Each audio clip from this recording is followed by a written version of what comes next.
So I waited until Helen was on the other side of the room, so she had to run. Welcome everybody to the meeting of South West London ICB Board. I'd like to announce that we have now appointed a board member to replace Dagmar, who was the place member for Merton.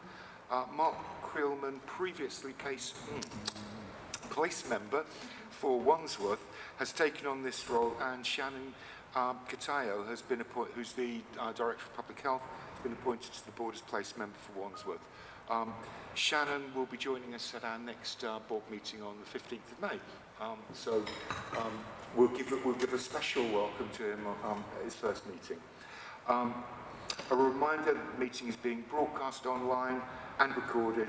The recording will be uploaded onto the ICB website after the meeting. A version of British Sign Language will also be produced and uploaded. Can members remember to use their microphones when speaking for the benefit of people at the meeting and the recording, and the hearing loop is available should anyone want to access it. Just a reminder to everybody that this is a meeting which is being held in public, not a public meeting. We're not expecting any fire alarm tests today, so if the alarm does sound, we'll leave the room through the clearly marked emergency exits.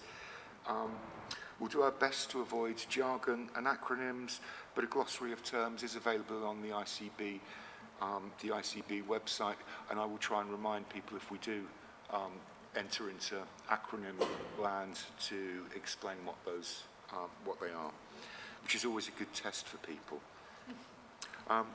Questions from members of the public will be taken at the end of the meeting, and any questions received in writing before the meeting will be prioritised. If time allows, we'll take questions from members of the public who are here and present. We've received apologies for Joe Farrer, who is the partner member for Community Services. He's the Chief Executive of Kingston Hospital and Hounslow and Richmond Community Trust as well, and he's the Executive Lead for Kingston and Richmond. Councillor Ruth Dombey, who's our partner member from representing local authorities, has given apologies. And we've had a number of apologies for lateness, as you can see by the empty seats around the table because of the troubles with the train. We are quorate, so we'll proceed. We've updated recently the declaration of interest. Can I check that everybody has completed those and there are no outstanding declarations of interest? Fantastic, so we'll note those. We'll move on to the minutes, action log and matters arising. First of all, if we could do the minutes of 17th of January. Are people comfortable with the minutes of the 17th of January? Fantastic, thank you. Can we just quickly review the action log? One action remains open with a board update scheduled in 2024. Ben, can I come to you for any matters Mike, arising? so as you say, first action is closed, that's on the agenda for today, and the second action is on the agenda for May. And can I raise a matter arising as well, Mike, while we're here? Yes, please do. So at the last meeting, we had a conversation about the cost pressures that were facing both local authorities and the NHS, and we discussed undertaking a joint piece of work between both of those organisations to understand the position better. We probably should have noted that as an action, so my apologies for that, but I wondered if we could come to Sarah just for an update on where we are on that. Yes, and might want to add to it, but we have agreed a scope now for the joint work that we're going to do across the NHS and with local authorities, and I think this week we're implementing a timeline to get that delivered together. So I think that's very positive move forward for us. Mike, did you want to come in at all? I would just say I'm pleased we've been able to agree a joint brief for that, and as Sarah said, we're just on the point of agreeing what a realistic timescale for actually commissioning that work is, which should happen this week. Thanks. I think it's a really good sign that we're doing something collectively rather than individually, so I'm really pleased we've got a joint scope on that and a way forward. We look forward to that coming back to future boards. Before we go into the new business of the meeting, I'm going to ask Sarah to say a few words about the election period that we've now entered. Thank you, Chair. Just to remind people that we are now in the pre-election period. The pre-election period for us runs from the 19th of March till the day after the London mayoral elections, which is the 3rd of May. And during this time, there are specific restrictions on activities for the public sector. We in the NHS in South West London will now be adhering to pre-election guidance from NHS England, and what we will need to do is to avoid any actions in public bodies distracting or having influence on any election campaigns. That does not mean that we stop all activities, and there are business as usual activities which can carry on, such as our board in this period, and we are clear that we are just mindful of that guidance and that we follow any NHS guidance for us. Thank you for that, a useful reminder. So I sort of was trying to build the tension a bit when I said a special election announcement, because I hoped you might, but it wasn't that one. We still await that one. So, but we'll keep the hotline to Sunak open. Okay, so we'll move on to the Chair's report, and there is a written report there, and as you can see, quite a number of visits to our services. I wanted to just make a couple of observations. So I have spent a lot of time over many years visiting our hospitals. I'm always really pleased to see the level of commitment, the passion that exists in those. But I don't visit our primary care facilities quite as often. And Annette invited me to Homewood Corner, which I visited about a month ago. I was absolutely blown away by the operation there. It was absolutely astounding. The way in which the team had fully embraced and utilised new technology to provide a really modern, responsive service with fantastic urgent care, fantastic same-day services, fantastic responsive services, and a team of clinicians who worked really well together and had the values of their patients right at the heart of their work. So Annette, thank you to you and your colleagues in the practice. Really pleased to do that. A couple of other things I was really keen to say. Jacqueline isn't here, but a couple of personal things. So I'd like to extend my thanks to St. George's for the medical care they provided to my father last month after a fall. Again, the passion and commitment, the caring of the staff was amazing. So really pleased to be able to report that experience. And on a personal note, I'm really, really proud that we have Moorfields as our ophthalmology partner across most of South West London.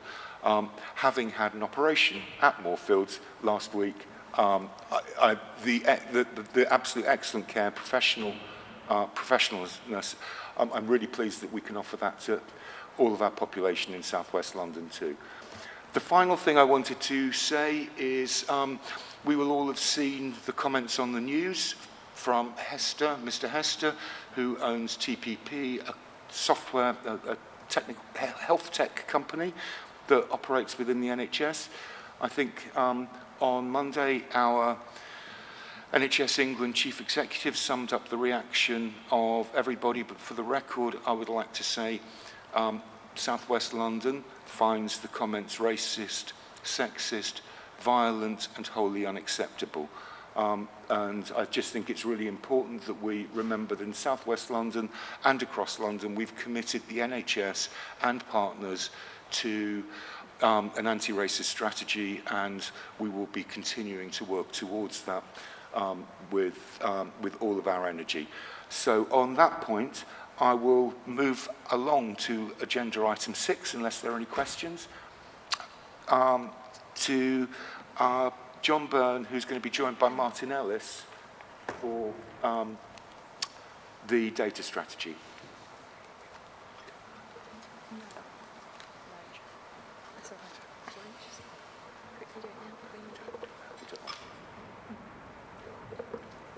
Good morning, Chair. Good morning, colleagues. So, myself and Martin have come to share with you the digital strategic plan, data strategic plan, which has been developed in South West London. It's part of a suite of plan and strategies which you will have seen come to board in recent times. The last one was we talked about cyber here a couple of months ago. So data and digital is a complex world, means lots of things to different people at this time at different times. But what Martin is trying to do with the team is to help make some sense of it with regard to how we use data, which is why we've developed a data strategic plan. And plan was very important for us because we wanted to be able to demonstrate what good will look like over the next 5 years and how things might be different, but also what the potential opportunities are for South West London over the next 5 years. Undoubtedly, what is in our plan now will need to adapt and change because the world is moving on at a rapid pace, and it's always difficult to anticipate what the opportunities might be. But I'll leave the rest of that to Martin to talk through in the slide deck. Okay, thanks, John. So I think when we set off this piece of work about a year ago, we brought together representation from across the ICS, so about 75 people from health and social care. And we wanted to be really ambitious about how we use data, because I think historically in the NHS and across health and social care, we've had lots of data, but not necessarily good information, and we haven't used that information to the maximum. And I think every other part of our life, data rules, and it changes the way we behave, etc. But in the NHS, we need to, I think, get on the front foot. So this is an ambitious plan to be able to do that. It's a 5-year plan, and I wanted it to be very practical, to set out what we're going to do as a system to be able to do that, with the first year focusing on what we're doing in the ICB and to work outwards from there. So just to sort of give an overall summary of what's in the paper, there's 7 areas of focus that we've as a group of people across the system have sort of drawn out of this, and they include improving care, so having all the information available around that individual patient, available to the person seeing that person or patient, so a good decision can be made, and we already have some good foundations in that, but we can move forward with that. I should say there is some really good stuff happening in South West London, so it's not a greenfield, it's a brownfield that we're building on and developing further. So cultivate foundations that enable change. So an example of that is flagging people who are at risk, have risk factors, and we're doing that. I know you might have seen that, Mike, in home field practice where they're doing anticipatory care. As a really good example of how we use data to identify people with rising risk, but there's so much more we can do on that. Improving efficiency and effectiveness, so identifying areas that are ineffective and trying to improve those pathways, and then measuring how well we're doing with that. Driving transformation via big data, an example of that might be a 10-year forecast for what our workforce should look like. Improve overall health and well-being, so we do quite a lot already in population health, but actually if we introduce things like artificial intelligence, that can really trawl through data and do so much more than we can as individuals. There's a bigger opportunity to identify and be more proactive with preventative care, that sort of thing. And then enhance research and innovation. We've got great pockets of research in South West London, but we don't coordinate it across South West London, and we probably don't maximise the opportunity. We've got a fantastic sort of data set possibility here to be able to look at the whole population of South West London, and actually at a London level as well, because I'll come to that in a minute, but there's work around a London data set for research and innovation.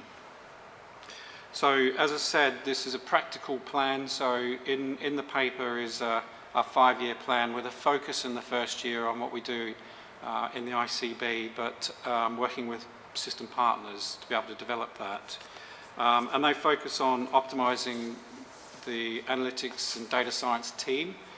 So through the restructure that the ICB has been going through, the digital and data sciences will be married together in one directorate, which I'll lead, which I think is a really healthy relationship because there's significant interdependency between digital and data.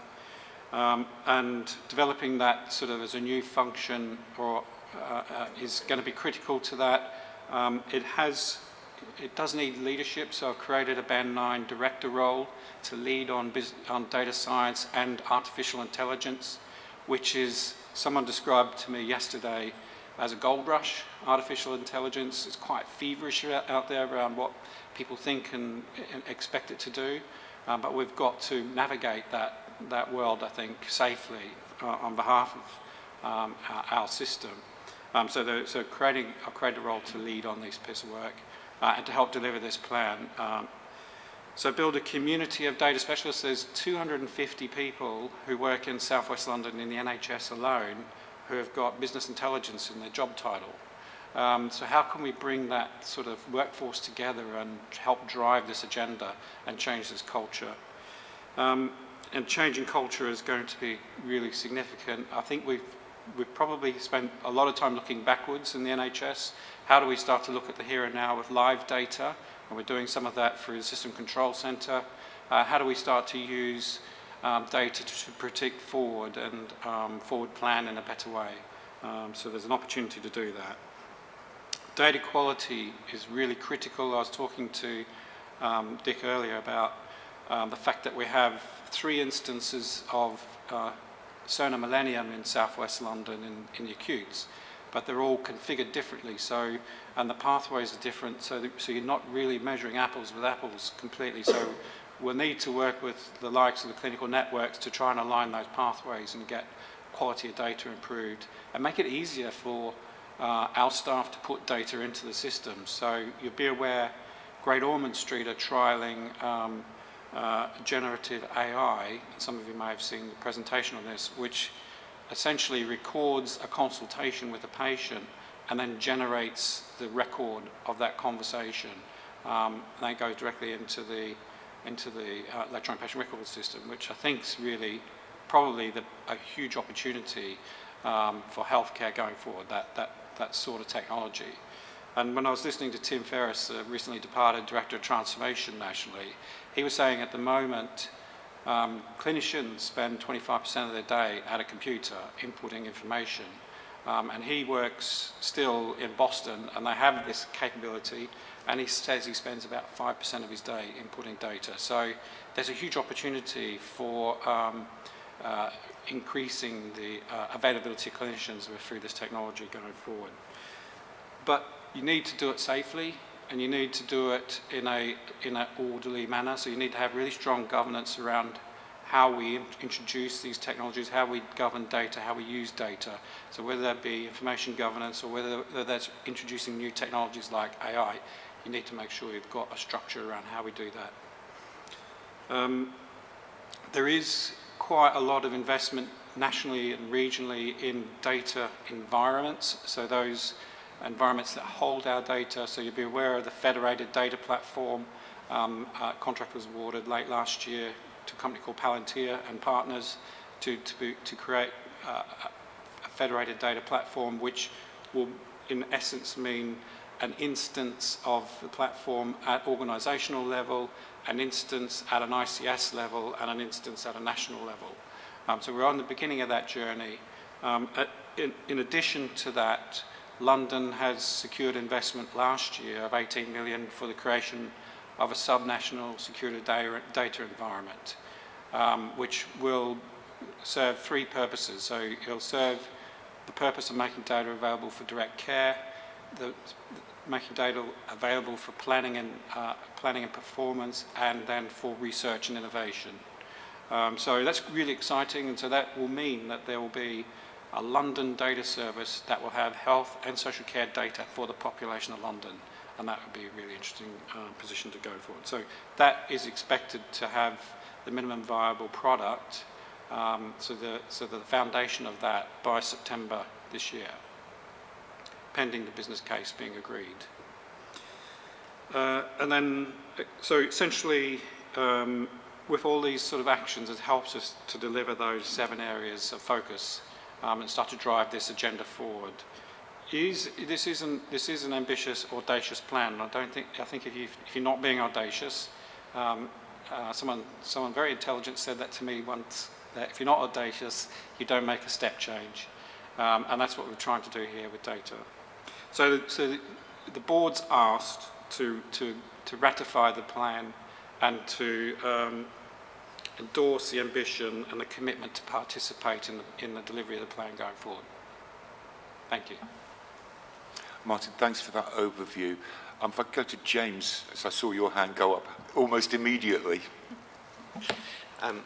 Thank you. I mean, I just strongly support this, really. This is the most pragmatic, practical, plain English strategy around data that I think I've seen in the NHS, and it really helps with that translation piece, because I think that one of the challenges we have is actually getting literacy around data right the way off through our organisations. I think that people see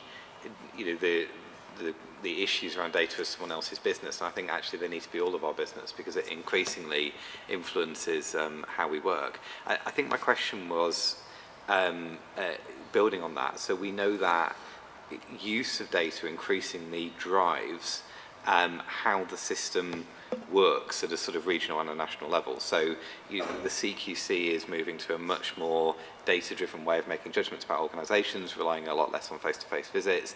We know that we're subject to a huge number of metrics that look at our productivity, our efficiency, our financial performance, which are driven by people reaching into our systems, extracting data, and then using it to make judgments, and expecting that things are recorded in a consistent and reliable way when they do. And I think for me that means that data quality is not just about an individual organisation's data quality, it's also about data consistency and compliance with a sort of agreed set of standards in terms of how we record things.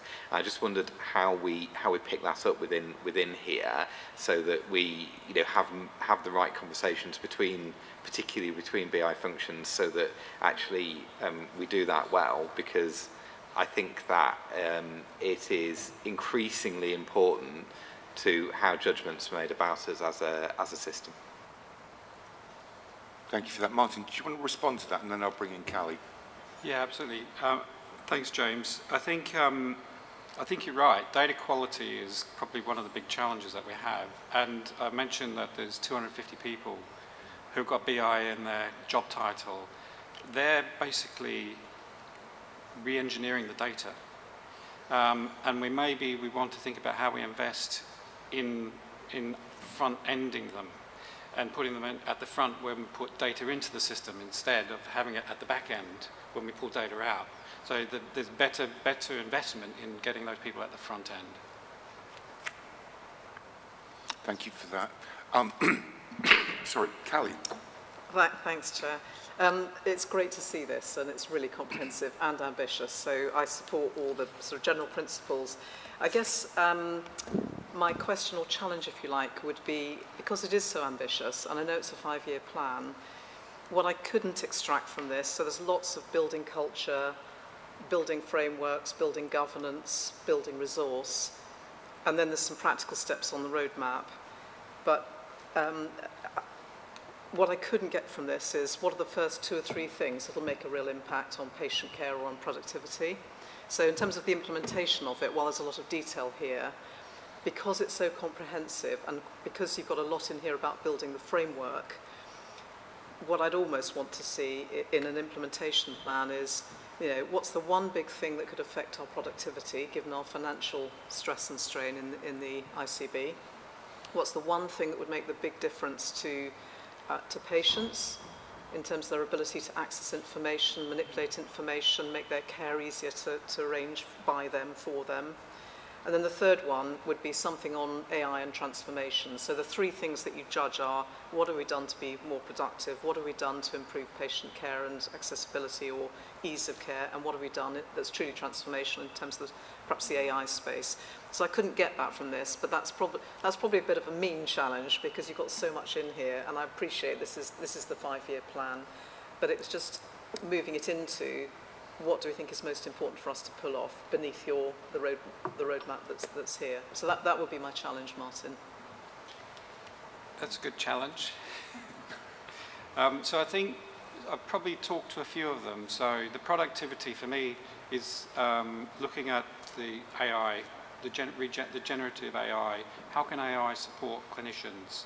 And that would help with patients as well. So whether that be through how we get information into our systems, or how we trawl all the information that we have across our systems through that sits within the data repositories, to be able to identify people sooner who have got rising risk, whether that be pre-diabetes, whether that be any of the long-term conditions, how we can start to identify them soon and be more proactive in our sort of prevention.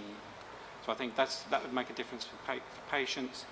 The generative AI is probably the area I would focus on in terms of productivity for our staff, and probably also analysing our pathways and where we've got challenges with our pathways. And then, so I think that covers the AI transformation, because I think that's for me is the big sort of opportunity with AI to start with. I mean, I saw a presentation yesterday where the amount of smart devices that's available will be coming our way at some time. I mean, they showed a toilet that can do urinalysis. So whether we have one of those in the hospital at any point, but there's so much technology that's coming very rapidly that could also have an impact. But to start with, till those sort of start becomes mainstream, it's those areas that I've described. Yeah, no, thanks. I think it's just, if I may just add, Chair, so I think it's what always buys people in, so all the partners, is if you can see the progress. So it's very important to talk about culture and governance, but it's seeing something like an AI shift or something that we can, when you do that, then clinicians are on board, we can be on board. So it's just picking those practical steps that would make a big difference early on, which is, it's hard to do, I appreciate. So I'm going to do a little bit of a sales plug. We're running an innovation event in June to try and move the agenda forward with frontline staff. So we're partnering with South East London ICS and the HIN to be able to get some of this information in front of our frontline staff and start to move the dial forward. So that should be really interesting and exciting. I was just going to ask you, Martin, do you want to flag up the... do you also want to say something about the work that Joe's going to pilot at Kingston in relation to... Or do you want Sarah to say it? Sarah might know more about it than you. So it's just, so a few of us did see the presentation by Gosh on their artificial intelligence, which I think it does show a reduction in time spent by clinicians actually having to do administrative type roles. Not only that, it was more accurate in things like coding, which we talk about, whether or not when they tested it, it was more accurate than the human being was in doing the coding, and then that comes back to the issue around the quality of what we're inputting, as well as the actual time that we release from clinicians.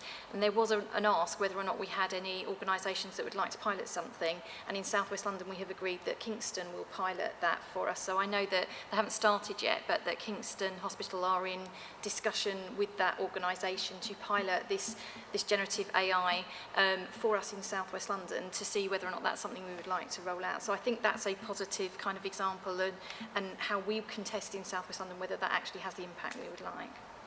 And just so you're aware, I've asked for that issue to also be put on Monday's meeting, which Sarah and I are going to, which is the London Leadership Group of ICB chairs, chief executives, and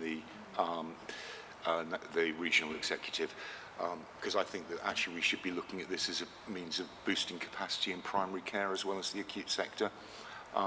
So hopefully we've been moving forward on that. Mercy. I endorse the comment about good data, because AI obviously and machine learning kind of builds on the good data stuff, so we need to get that kind of right. Just want to know, Martin, about comments on maybe inequalities in social care, because sometimes I struggle in my committee to get the data on inequalities, for instance, and how will this kind of support those? So we want to make sure we bring together all the relevant data around that. so that's available to be able to look at. Is there any particular data that you're referring to? Well, sometimes when we're kind of analysing services on inequalities, it is that kind of how are different communities differentiated around it. And sometimes we do have kind of throughput data, but we know that there's more data out there that's not collated in the kind of in the right way. So that's just one example. I was also interested in how we build capacity in social care, which is a separate issue. Yeah, absolutely. So a couple of things. So a while ago when I was in Croydon and we were looking at the integrated sort of care around locality, working with the local authority, we brought ACORN data together with health data, with social care data, housing data. So you can see sort of, when you overlay all that information, you can see actually these people are high users of all of those services. They're behind in their rent, and it's really fascinating when you start to bring that diverse data set together. And so I think that the ambition of this is to try and to achieve that, at a South West London level as a minimum, looking at broader data sets to be able to do that. There was something else I was going to say, but I can't remember what it was. Just on that point, Martin, do you want to say something about how we could be working much more closely with our colleagues in our 6 public health teams, not least because they also hold a lot of business intelligence data, even if it's not patient treatment data.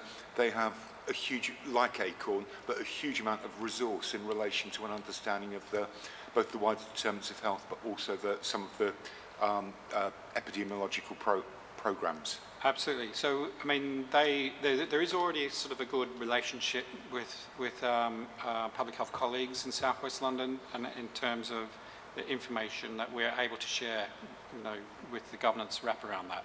I think with the creation of the London Data Service, we'll have better information to be able to share, and a better structure to be able to share that with our colleagues in local authority. So it does open the door to a richer data set that's available to local authority colleagues going forward. Great. And perhaps our ambition further down the line might be something like a South West London Health Observatory, which would actually formalise that relationship. But that might be an ambition too far. Let's keep it on the back burner. My question on social care and capacity within that? That's what I was going. That's the other bit that well done. So I think we'll probably have to explore this further, but I did see a really good presentation from a Swedish company where they worked in Bristol, and they've looked at all the social care providers within the Bristol system, and they've worked out where the provider's based and who they're seeing, and actually there's all this crossover, a really ineffective use of resources, and they can see when the downtimes are and when the busy periods are. As a result of that, they've been able to realign care to be closer to where the carer lives, and get much higher productivity out of the care services. It's really fascinating how they've used data to change the way care is delivered in that system. The carers are happier because they get paid by the visit, so they get more visits in, and they've been able to address the shortfall in carers available. So it's a really fascinating area that I think we need to do more work in. Thank you. Ruth. Thank you. I do think the paper's really accessible, as James has said, so thank you very much, because I know that is not easy when producing these sorts of documents. 2 questions from me. Firstly, it's around how we build both the skills and the capabilities we need, and what's the balance between what we need to bring in and how we build within. So I'd just be interested in your reflections, because there is a huge degree of need across all sorts of sectors, public, private, charity sector, for these sorts of skills. So I'd just be interested in what's the work that you plan to do around capability building and bringing that in, and whether that's something that will be done across London, not just within South West London. And then secondly, AI presents lots of opportunities, as we've reflected on, but it also presents some potential things that we need to reflect on. And given the commitment that we've got within South West London around equality, diversity, inclusion, how do we ensure that we don't create unintended consequences and that we unintentionally take decisions or implement things which then are in conflict with some of those commitments we've got around equality and anti-racism? Martin, quite a challenge. Absolutely. So in terms of the capability, what we're looking to do is essentially analysis of the workforce that work in this space. So I mentioned there's 250 people who do work in this area.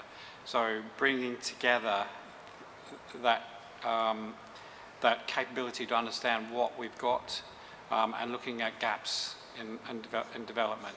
In terms of restructuring my team, because we've had to take 30% out, I focused on taking the junior roles out and creating more senior capability, because I think we need expertise, not necessarily as many doers. We're going to have to use technology, get better data, and take away the sort of, the workload that's undertaken by these teams, so they can focus on actually the experience, bring the experience, how we use data to the table to support the broader system.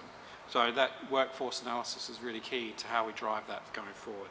In terms of the AI risks, I think we have to make sure we introduce AI in a safe way. And that's why I was referring to about governance, but just to detail that. One of the vendors that I spoke to yesterday, Cisco, have an AI readiness assessment toolkit, so we can do an evaluation of how ready we are for AI. It's an 18-point assessment. But I think we've got to be very analytical of what we're trying to adopt, so that we can identify any unintended consequences before they actually happen, and make sure we've mitigated those. Martin, just before we leave that subject, do you want to say anything about the Digital Champion programme that we've got? Because that feels like we're building a workforce capacity across South West London through that programme. Yeah, absolutely. So we've delivered year one, and we're delivering year two of a digital pioneer programme of work, and that involves 40 frontline staff from across health and social care and the voluntary sector who are delivering digital transformation projects to skill them up in how to deliver programs of transformation in digital, but also to adopt an ICS way of working. So how do we work as a system? So it's twofold: really great feedback, really great days. It consists of a 12-month program, and 40 people at a time come 6 days over the 12 months, and they have mentorship, six learning days mentorship, and they do a presentation. Some of them will be presenting at our June innovation workshop. So it's really interesting to see how that's played out, and we've had really fantastic feedback on that. And they are an absolutely great bunch of people, really exciting. And you know, each organisation sat around the table has representation on that, in that group, in the cohort. So I remember when we used to have data and digital items coming to board meetings, and at the end of the presentation there were sort of glazed eyes, and everybody sort of sat there silently thinking, I haven't really got anything to say. I think it's a testament to the quality of this paper that there's so much interest in it. I'm going to carry on the discussion because I've got quite a few people here that would like to speak. Can I just check that I've caught everybody that would like to contribute? So, Zara, Mike, John, Nicola, Elisa. Is there anybody missing from that would like to say, to come in? Right, so no more, that was your one chance to signify. So we'll go to Sarah next, please. Thank you. I think, Martin, there is a lot of scope to engage the voluntary sector in this particular agenda.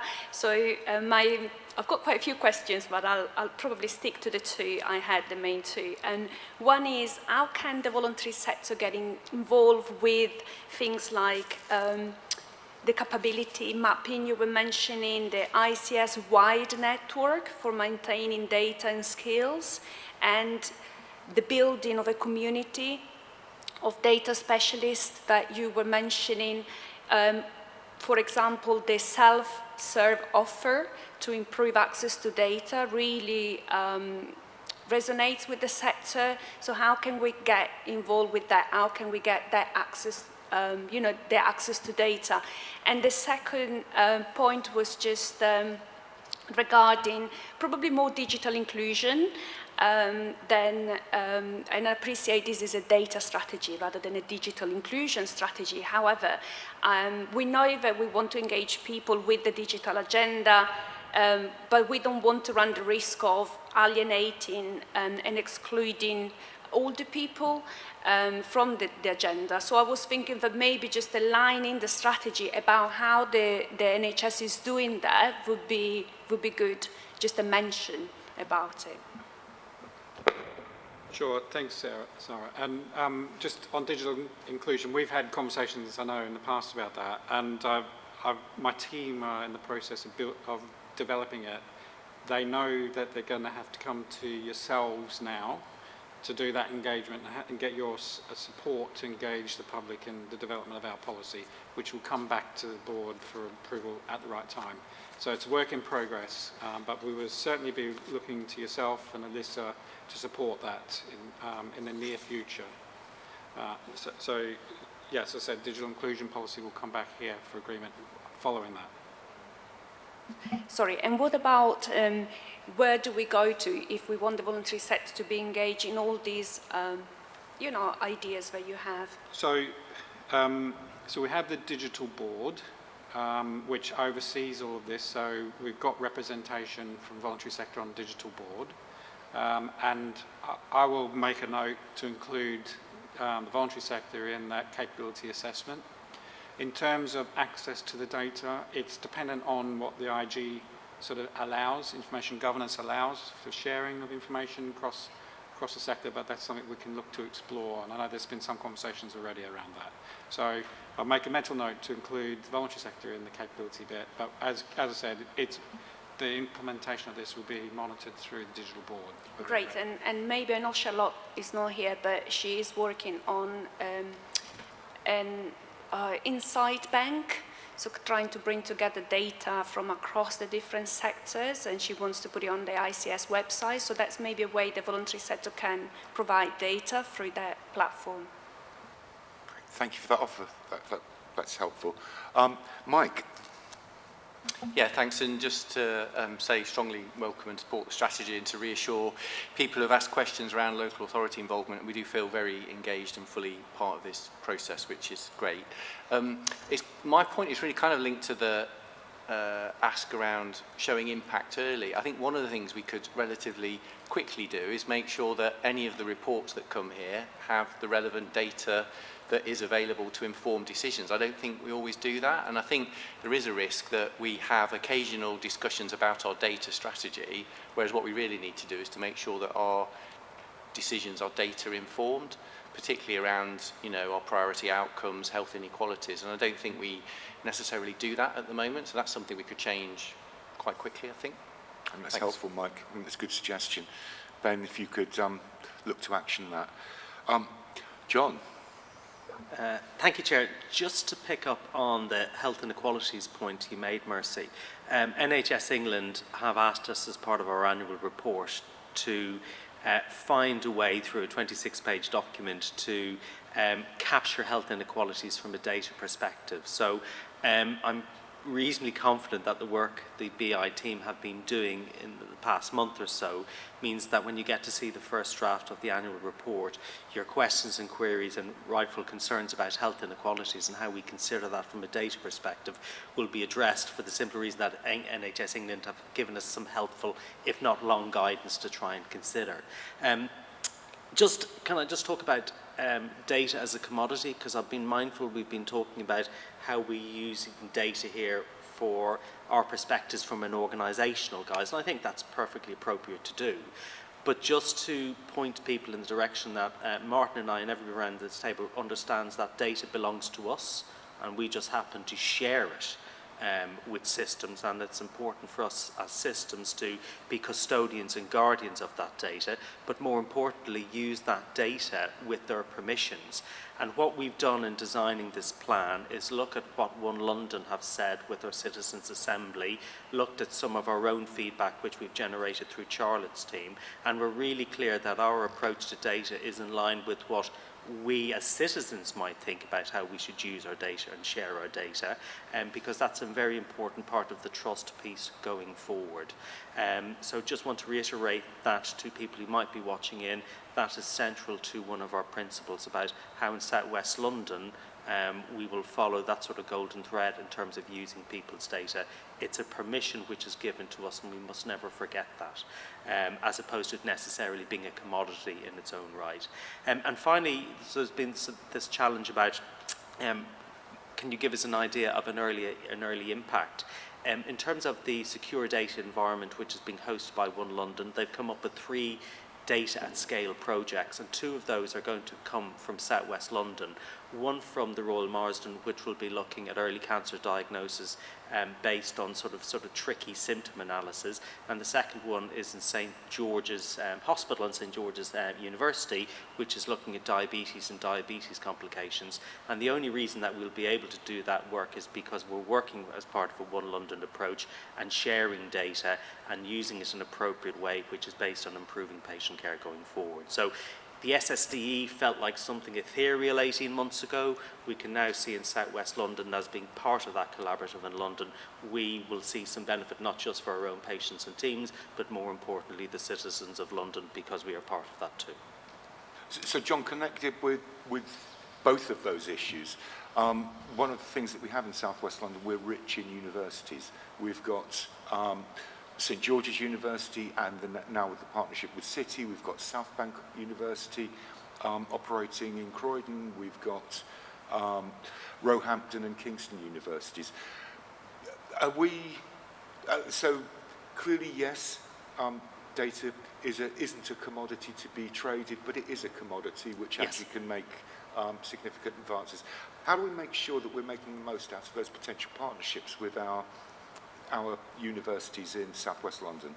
So a mile up the road today, Mike, there is a research workshop taking place which includes all of our partners in the 7 universities as well as the main providers to think about how we work collaboratively together on research.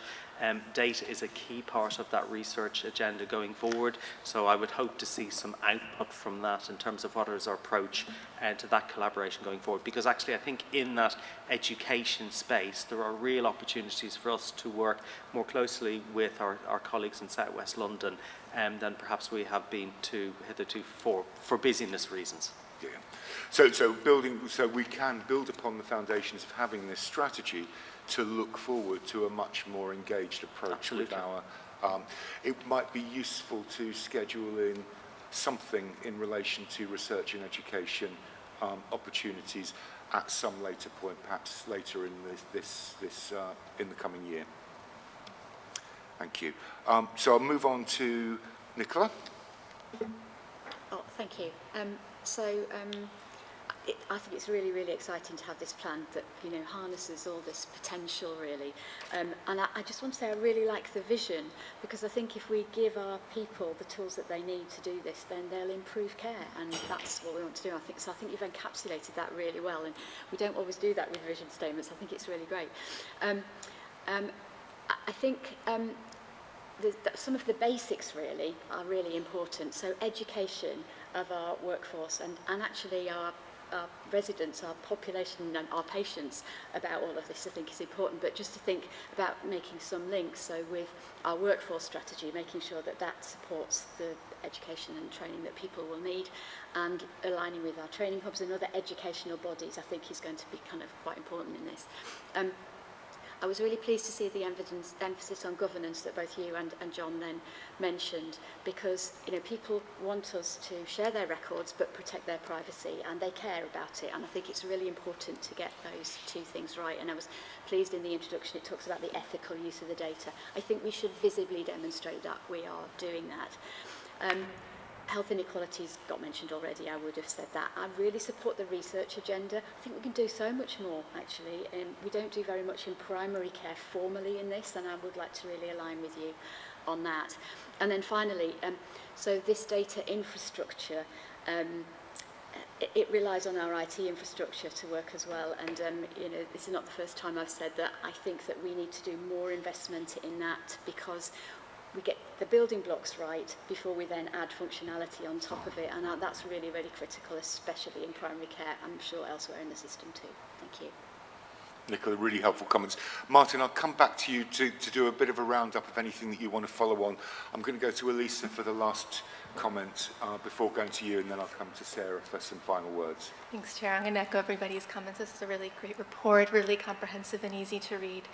I just thought that might, contrary to some of the comments we've had, might need better emphasis on the people's need and desire to have their data protected. We hear about this all the time at Health Watch. I know there's a section of the report that does a really nice job of pulling out things that people are telling us, but that line is missing, and I'm surprised it's missing, just given how much Health Watch hears about it. The other question, a question I did have, having worked in academia, there's a lot of hesitance and reluctance to use things such as transcription software, especially when you're doing research, for fear that the data that you're capturing when you're talking to people is going to be shared with a third-party vendor who'll be able to identify who people are talking about. Can you give us some reassurance that people's personal information and health data won't be shared when using AI, or if they are, what kind of mitigating strategies are going to be put into place? So that's specifically the software that's used to transcribe using an AI tool that we typically are reluctant to use in academia. So I guess the Secure Data Environment program of work is around sharing of information to third parties, and that has to be done securely to protect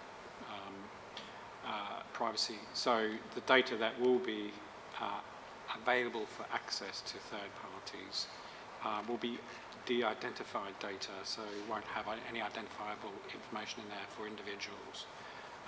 That data can be re-identified for direct care, and that is one of the driving use cases for how we're bringing together this data at a London level. But in terms of those that don't have the right to see identifiable patient data, they won't have the capability to do that either. And in terms of, I think that was it. Was there another question? No, the other one was just a comment to maybe better draw out people's requirement for data security and privacy. Yeah, fine. Thank you. Martin, was there any concluding comments? We've given you quite, hopefully not a grilling, but quite a session. It's been a really productive conversation. I'm pleased that people have found it a very accessible document. That was the ambition of it, so that it could explain a complicated sort of situation in plain English and set out a clear plan on how we're going to deliver it. There is some things that have picked up in terms of how we can demonstrate impact, how we can demonstrate protection of privacy, addressing inequalities, so I'll make sure that that feeds into into the plans. But thanks for your time, and I just ask the board to ratify the plan and support it going forward. Thank you, Martin. Sarah. So just want to congratulate Martin and the team, because I actually think this is a really big step forward for us in South West London. I think actually we came from a bit of a standing start, I will say that, and I think this is real progress for us as a system. So this is obviously of great interest to the board, and I do think it is part of the future of how we're going to be more productive, how we're going to actually achieve some of our outcomes for local people. So really keen that we bring this back to the board and we continue to have this as an agenda item for us going forwards. So thank you. Thank you. Yeah, so I think you've got your approval on the basis I didn't get any dissent from our conversation, so thank you, Martin. Thank you all. In my enthusiasm to get to this item, I skipped item 4 on the agenda, so we're going to leap back up the agenda to that particular item. Sarah, over to you. Yeah, I'll be really, really brief. So this was just that we missed the decisions made in other meetings. So just to update that there were 2 decisions made at the Part 2 meeting on the 17th of January. There was a number of approvals of single tender waivers that enabled us to move forward on mental health support teams and online mental health support tools. And then we also had an agreement on an APMS contract in Croydon, or a couple of APMS contracts in Croydon. So just to report that. Thank you for that. Any questions in relation to that? In which case, we shall move on to item 7. So this is the South West London NHS Green Plan. Helen, over to you for an update. And I think you're going to be joined by Jenny from Gesh and Osman from Richmond and Wandsworth Public Health teams. Thank you, Chair. Yes, and welcome to them. I'm really pleased that they've been able to join us and they'll be able to bring to life some of the work that's been going on across the patch. So I will take the paper as read, but just want to say, you know, this time last year we were here presenting our 2-year plan to you of where we were trying to go and what we were trying to build on and what the system had already been working on together. And I think we had a really great discussion around how we wanted to really focus on collaboration with local authorities, the NHS partners and with primary care as well, to make those relationships much stronger as we take things forwards. And I think that's been a real focus of this year. I think we're on a journey and we continue to go there. We're applying for some national funding for hopefully a primary care fellow to focus on green and to really be able to drive some of this forwards. Against all of the 7 work streams that we've focused on all year, we've made some great progress, and I think there's some real good highlights in here. Last time when we spoke 6 months ago, we talked about the smart theatres in St George's and how great they've been. We've had a real focus on rolling that out across the system. So it's really learning from each other as we go forwards. We've developed active green champion groups at all our different sites, and we've really looked at how we promote things and how we embed this in what we do. So we wanted to have some promotions. So one of those was around the NHS app. So of course it has so many different benefits, not just around that, but obviously sustainability is part of that as well. We've really focused on the progression of the carbon footprint of the patient menus, and all trusts now have heat decarbonisation plans. So I think it's a really good step forwards as we go. Within the papers, it talks about what our focus areas are for the coming year, and that's being developed through the sustainability leads across the system, working together to agree what we really want to do and focus on and how we drive this agenda forwards. But I think I'll stop talking and hand over to Dr. Usman Khan so he can tell you some of the great work that we've been doing together. Good morning, everyone, and thanks, Helen, for the introduction. So I'm Dr. Usman Khan. I'm a consultant public health protection for Richmond and Wandsworth Councils, working with Mike. I also represent the South West London Public Health teams on the Green Plan Delivery Group and on our sustainability group as well. So I do the input from public health perspective. So I hope everybody has read it, but I think it might be good to give some context around air quality before I move into the case studies. So I think all of us know air quality is very, very important and has got strong links to health. And according to an estimate, 4,000 deaths during 2019 in London were attributed to air quality. And there's also a big sort of financial burden, about 3.7 billion per year in London alone. So, and these are the figures from a few years ago. So if we can imagine what is the impact now. I think the other important thing to consider is that many people know about air pollution, that it has an impact, but they are not sure what is the severity of the impact. So the severity of the impact, it can cause strokes, it can cause cancer, it can cause cardiovascular disease. The PM2.5 particles can enter the bloodstream and cause all these and many other things.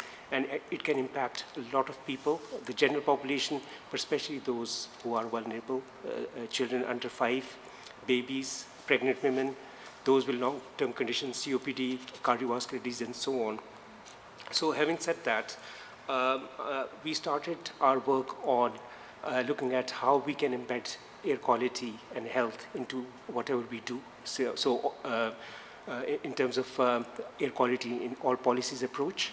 And I did a lot of workshops within the councils, both the Richmond and Wandsworth councils, and what came to light was there was a general lack of awareness about air quality and especially its impact on health and the co-benefits as well.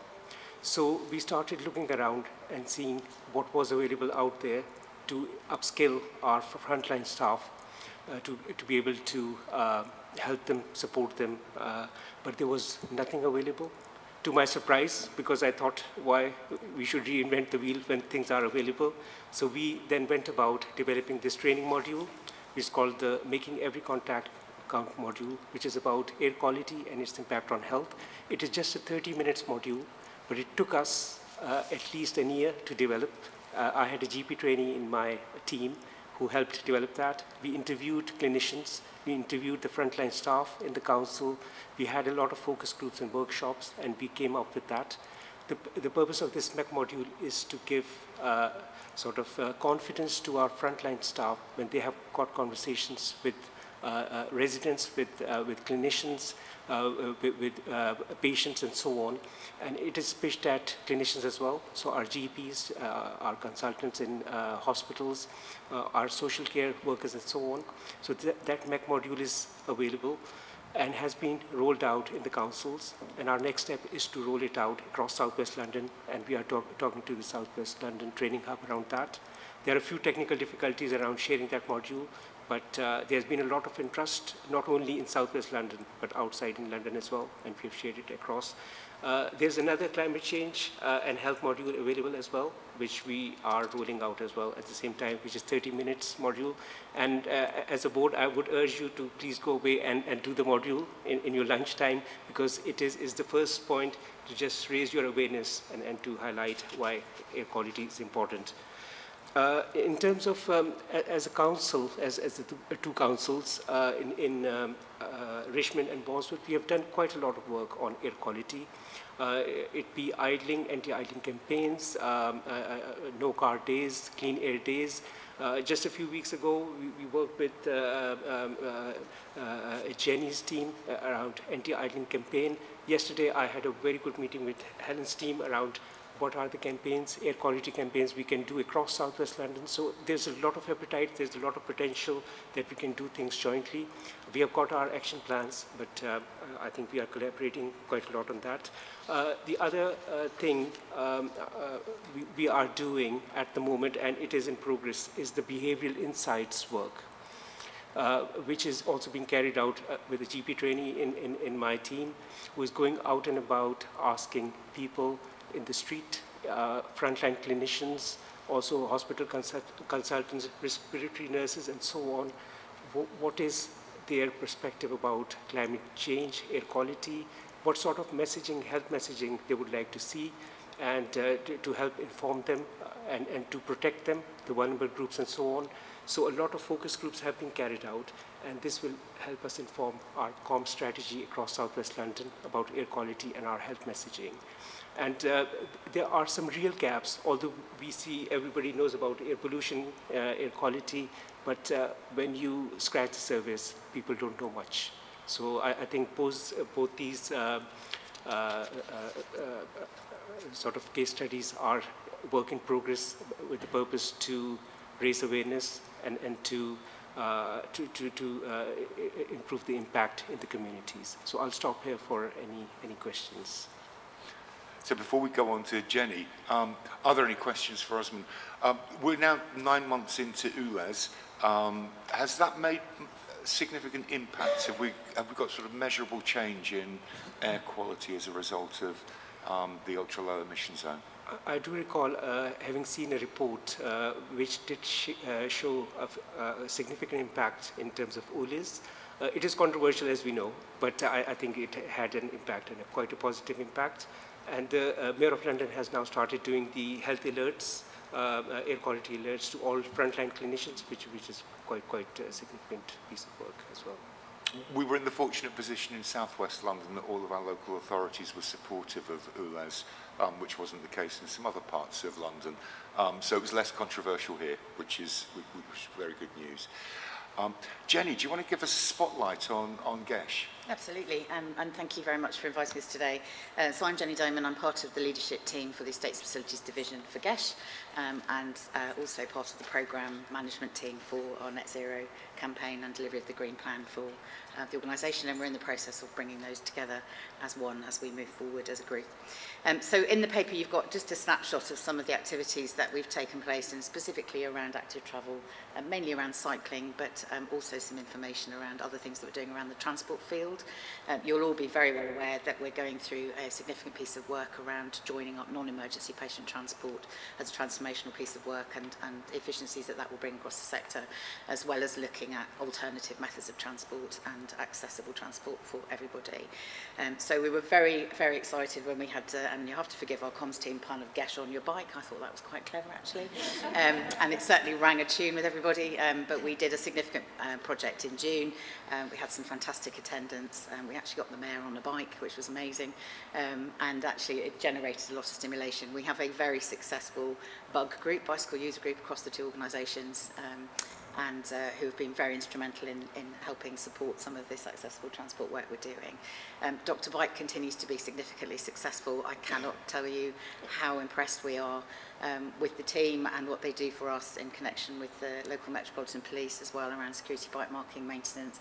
We also have, from an inequalities perspective, helping our staff on the lower bands with donated bikes, and that has been tremendously successful and well respected across NHS as well as obviously South West London itself. So there's some photographs and bits and pieces there around what we did on the day and some of the people that came to support. I think some of the information that's in there, particularly around travel surveys, is really, really important to consider. Over 50, nearly 50% of our staff live within 5-mile radius of where we work. That has a massive implication not only for helping people to get to work in a more accessible fashion, but actually preventing people from coming into our hospitals. Most of those people are families that use our services on a day-to-day basis. I'm one of them, and I think we also need to think about that preventable outcome for our staff not coming into hospital as part of their health and well-being, as well as the family and that word of mouth around what we can do to support staff as well in relation to providing provision for particularly cycling, but also safer routes to work as well.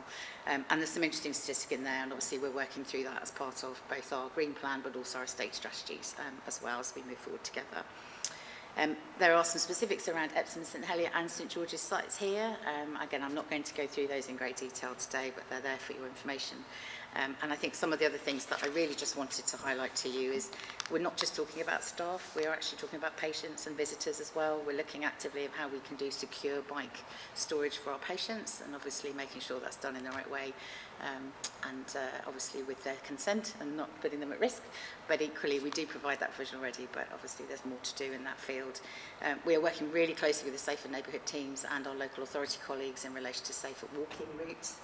We've got some fantastic things going on around some of the alleyways that we have, and the safety and security of staff coming to and from work, as well as our patients and visitors, which I think is worth noting. And also as part of our major capital redevelopments, clearly this is an integral piece of work in relation to, as we expand services and we expand staff in those spaces, that we need to make sure that we provide those right facilities. So we're very, very excited about it. We've got much more to do, but that's just a flavour of what we're currently working on at the moment within the organisation. Thank you. Jenny, it was absolutely fantastic. A great presentation, but also great papers.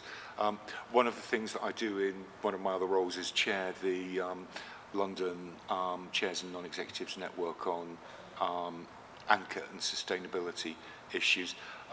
If you get in touch with me, I'll make sure that we get you along to one of our future meetings so we can share that good practice across London, because I think it's really, really impressive. Thank you. I love the Dr. Bike scheme. I haven't heard of that before, and I think we are such a great support of that. Long may it continue.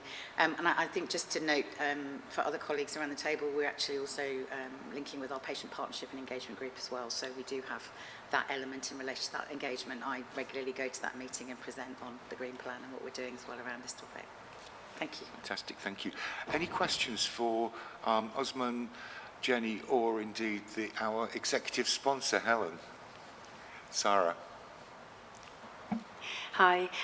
Just a suggestion, really, since the focus of the first year seems to be on comms to kind of win the hearts of the staff and patients, why don't you reach out to the Voluntary Sector Alliance and maybe we can organise a meeting with environmental groups? There are quite a few kind of small size environmental groups that could be engaged with the strategy in general, but also I think at the local level with whatever the different trusts are doing. We have started to do that actually, and on our GESH day we actually invited quite a few people to come in and support, and they actually did do that, so thank you. We'll link in definitely on anybody else that you think might help us. That would be fantastic. Thank you. Jacqueline.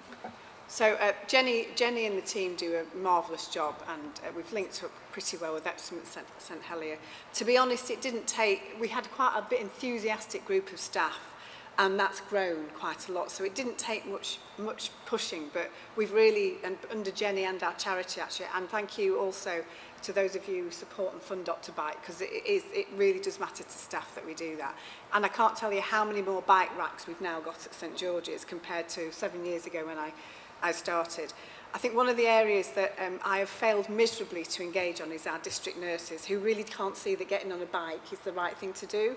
And I sort of understand that, but one of the schemes that we do have, and it's mentioned in here, is the electric car scheme, because you can buy electric car under the scheme for half the price and you don't get it taxed. It's not taxable either. So actually, we've been trying to push that with some of our staff who do more need cars for work. I know the district nurses can't use a bike because they go all over the shop, but the bit is we would like to get them into a better place in terms of more sustainable travel. So we're trying to do more and more around that. But I think it's one of the things that staff are usually really passionate about is the green agenda actually. And actually I think what Jenny and the team do is capture that enthusiasm, and it's being driven through both organisations now. So really big thank you to Jenny. And Jenny, if you've got any information on the car purchase scheme and the tax viability of it, because I think that some of those things begin to be quite compelling for people further down the line. Absolutely. But it's really great to see. James.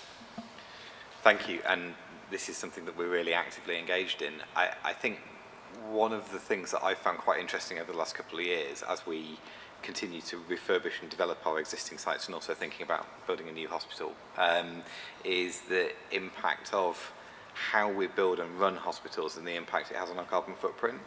And I would observe that sometimes I think some of the kind of the policies around estates and standards we have around estates and are continuing to grow in the NHS are actually kind of at risk of pushing in a slightly different direction. So I just wondered what your thoughts were, Jenny, and also perhaps Helen, about how we continue to sort of positively influence the way that all policies in the NHS have, look at the sustainability element, because there's things that we absolutely can do, but it feels like an awful lot of the carbon reduction agenda needs to be set sort of nationally as well.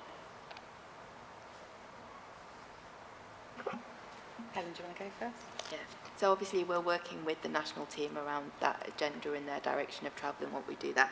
I think we're trying to embed this in everything we do, so that we're trying to make sure that we can see that and we have that consideration, just as we consider equality impact and everything else. So that will be part of the board papers, etc., as we go forward, and requirements of what we do.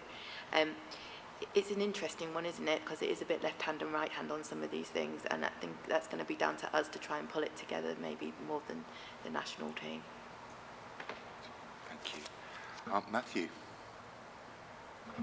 Thanks, Chair. Just two quick things. I mean, firstly, great presentations, both Usman and Jenny. I thought they were really useful as a reminder of some of the things that we've done and things that we can definitely take forward in our own place, which is probably not being done as well as is being done there, which is good. One thing just to update the board on Salix, which is a bid that we've put in as Croydon to try to get some investment to help on the sustainability agenda. We should hear the outcome of that by the end of the month. We're hearing some positive signs, but unfortunately positive signs don't actually mean anything. We have to wait for the final confirmation, but hopefully by end of March we should hear. Fingers crossed on that. Dick. Thanks, Mike, and thanks very much for the great presentations. It's good to see real things happening. I just wanted to go back to the report and the strategy overall. One, it'd be great going forward if we could have a metric on how much carbon reduction we've delivered and a percentage move towards reaching net zero. Two, I think it'd be good to see a linkage between what we're delivering here and synergies with healthcare improvement. So think of digital healthcare, for instance, the issue of the amount of travel involved in delivering healthcare. That's a good example of where, by improving the healthcare and the way we deliver healthcare, we're also addressing this agenda. And the last thing I just wanted to ask about was, there's a lot in the plan, and it seems it's working, of capturing the enthusiasm of staff. It'd be great to make sure that we've got the mechanisms to grab ideas that come out of forums and actually ensure that they can be scaled and that they can be considered at more senior level and therefore scaled. So 2 points about measuring where we're going, and one about how we make sure we get the best from staff initiatives. Really helpful points. I mean, Helen, did you want to say something on the metrics? Because you were nodding furiously at that point. No, It's probably worth sharing it for the minutes. No, I completely agree. I mean, we spent this year trying to get our data in a better place, making sure that we have the carbon footprint from the ICB itself, as well as all the trusts, etc. And so actually, as we go forwards, we've got a work stream that's going to focus on how do we actually quantify the impact of what we've done, so we can be able to demonstrate that. So hopefully this time, in 6 months' time, when I come back again with another update, you'll be able to see some of that. Great. Thank you. And Jenny, something on staff engagement, because that seems to be the absolute key to making this work. Absolutely, and I think, you know, from where we were 10 years ago, there is a completely different view around this. People are absolutely taking this topic seriously in their lives and thinking about the future of their families as they move forward through their working environment. For us, we have, as Jacqueline's already alluded to, a very significant group of Green Champions that also champion out there, and some significant clinical leadership, which I think is absolutely wonderful. And I have to thank the board representatives here today for their commitment. It's part of our strategic objective. It's taken seriously from the top, and that drive and enthusiasm actually goes all the way through the organisation. From a staff perspective, though, we also have key work streams that sit underneath our Green Plan that obviously mirror South West London's strategy, and within that we feed all of those ideas and suggestions and information from our Green Champions through to those work streams, and then we're just setting up those key steering groups now to be able to govern that. Data is definitely one of our priorities this year as well. So we absolutely do that. But not only that, I think digital communications, making sure you've got your roadshows, you know, you have to go out there. You cannot do this from behind a desk. You absolutely need to be a voice and generate. And actually just letting people know that it's, as much as it might seem overwhelming, it's the small things that make a massive difference in your day-to-day at work. And everything together makes that big difference. Fantastic. Thank you. On behalf of everybody.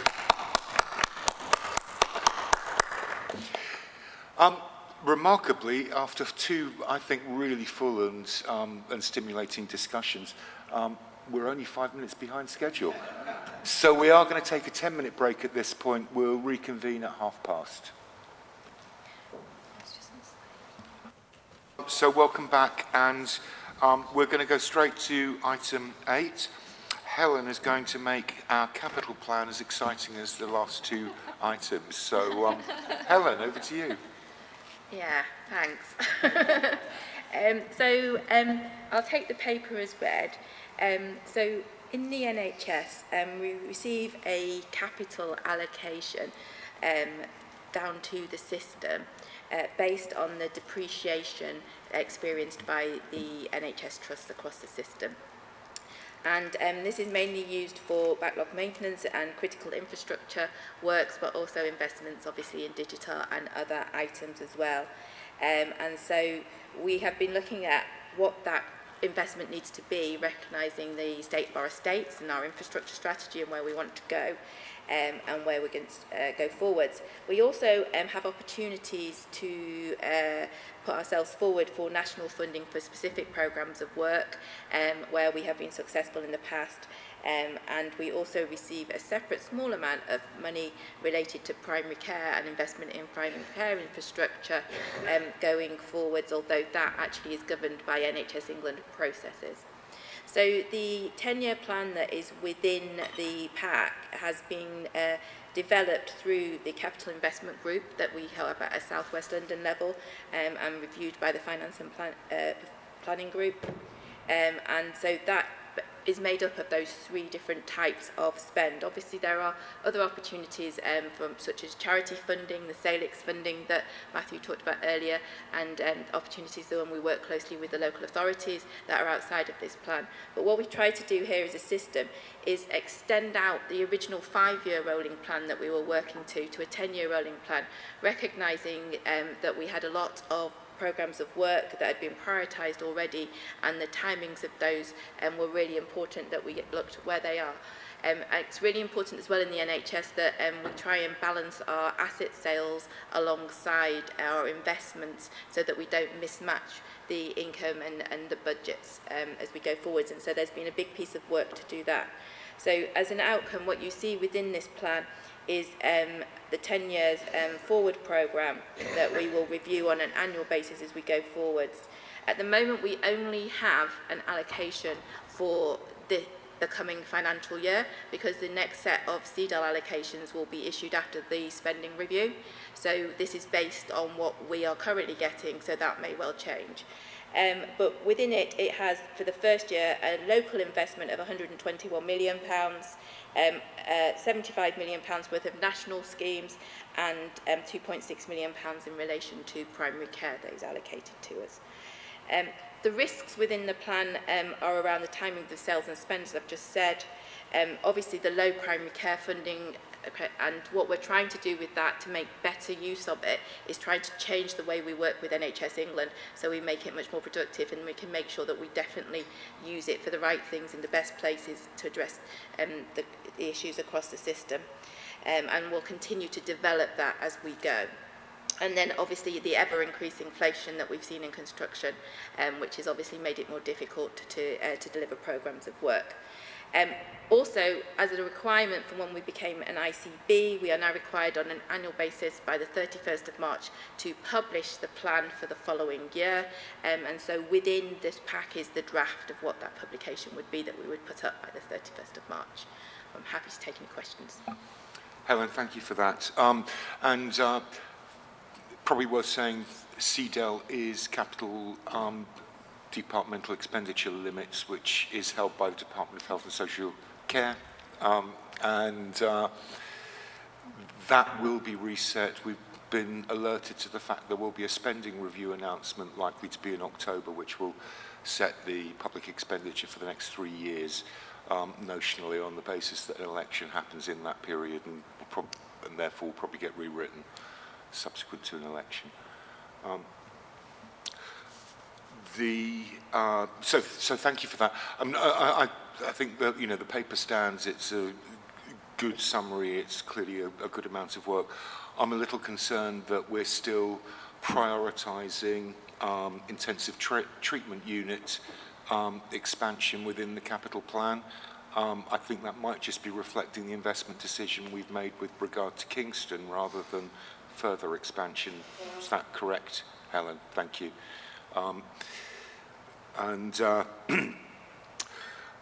I think over the coming years, I think we may well see some of the work that's happening in London where we're looking to supplement the Treasury generated capital with non-Treasury sources of finance for capital development, which hopefully we will be able to reflect in South West London in future years. The other area, I suppose, looking a bit further forward, it would be really nice to see better integration around the capital planning between our acute, our community and our primary services. Our community services tend to be underinvested in. Our primary care is certainly underinvested in. And I know that the acute sector doesn't feel that they have a particularly generous budget either. But we do need to make sure that we are building a system for the future, not just dealing with yesterday's problems in our capital planning. I'm very happy to recommend this, unless there are key questions that people would like to ask or raise. Dick. Thanks, Mike. And it's more just to make a comment following on your points. Yes. the plan is the plan, and that's great.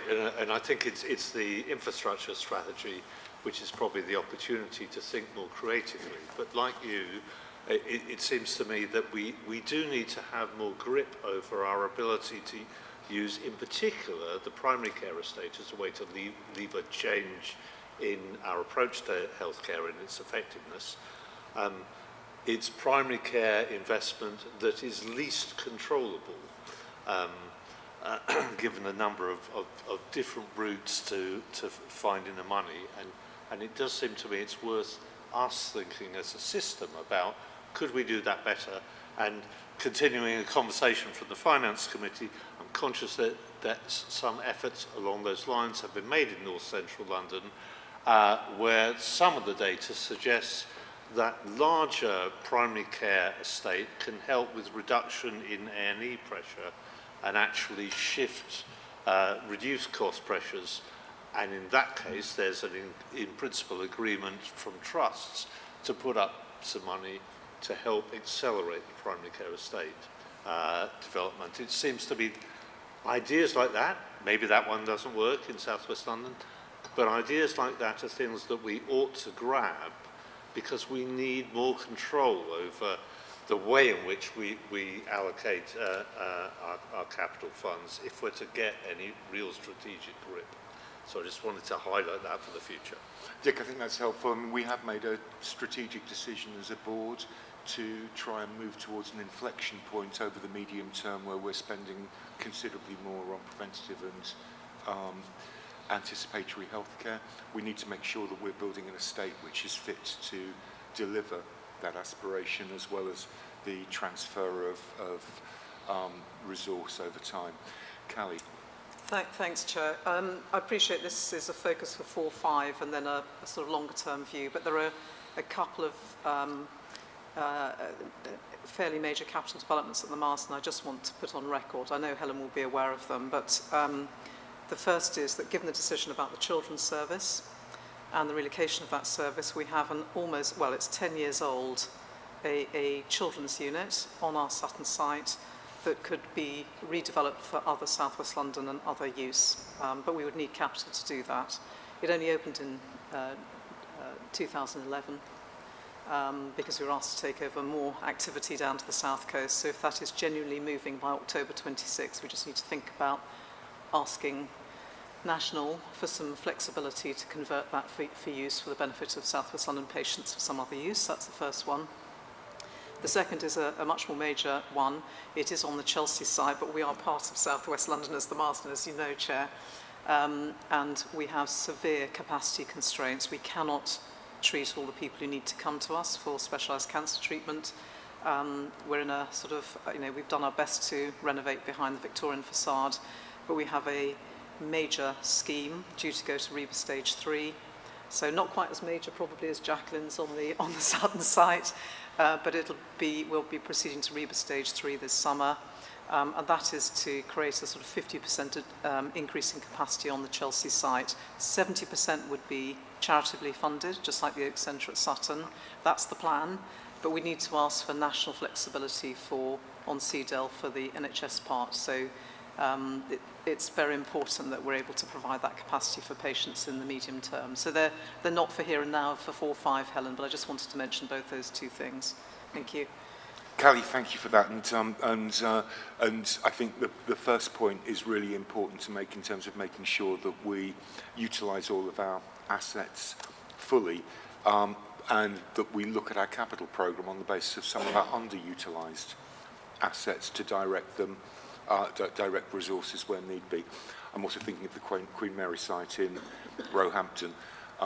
So some of the things that we might want to do on some of our other sites, perhaps we should be looking at what we could be doing in places like the Marsden, where there may be capacity which is released, and in places like Queen Mary, which we know are currently underutilised.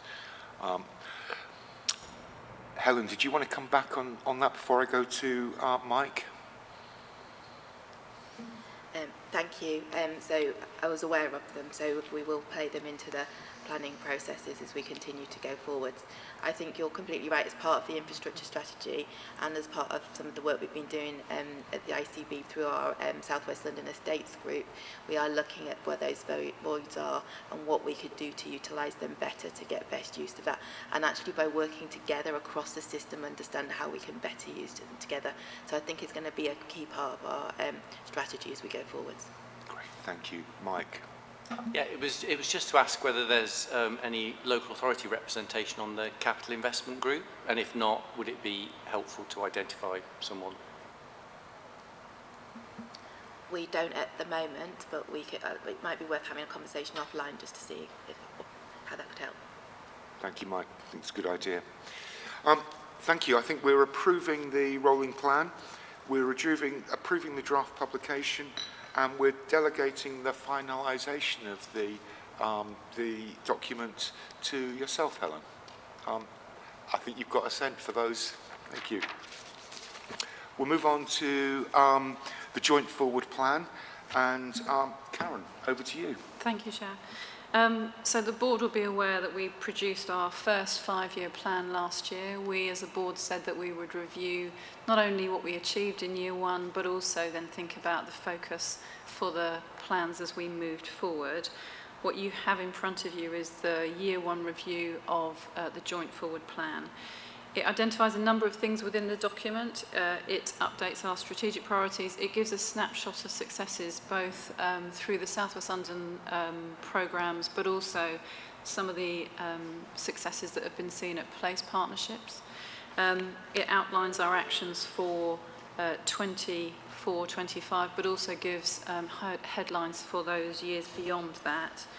And importantly, when we first wrote the joint forward plan, the integrated care partnership strategy was not written. So you will now see embedded in the actions for next year and the years beyond the ICP's requirements for the NHS to deliver its part of the integrated care plan. In order to bring this document together, we have reviewed significant strategic changes that have happened both in the NHS and outside. The ICP strategy is one of the things that I talked about, but also you will know from our conversations at the last board and the last seminar that the NHS long-term workforce strategy has been produced since we first published, and we've now incorporated those actions in our action plans for workforce within there. We have confirmed that there are no significant changes to joint strategic needs assessment. So if you remember when we developed the plan, one of the things that we built on based on the couple of conversations we've been having today, we looked at health needs data, we looked at health inequalities data, we looked at the views and wishes of our patients and communities. We haven't had any joint strategic needs assessments that have changed in the lifetime, and therefore are not significant changes here. We have produced a 24-25 delivery plan, and also, as I said, the high-level plan for the years beyond. And we've reviewed some of the key outcomes data. And Dick, your point about the green emissions, there is something in the outcomes about carbon emissions, but probably we can strengthen it in this document as well. What isn't in here yet is the financial plan, because we're in the process of just reviewing our financial plan. So when that is concluded, we will then put that together as well. But the review is here to show the board not only the progress that collectively we've made to improve health and care across South West London together as a partnership, but also to ask for approval for the refresh and therefore the focus in the years that follow. Thank you. Karen, thank you, and it was good to see the integration of, or the inclusion of the integrated care plan within this, and the way in which we've aligned the joint forward plan with that. I was really pleased that we've actually made specific reference to the eradication of the transmission of HIV through the Fast Track Cities initiative in this document.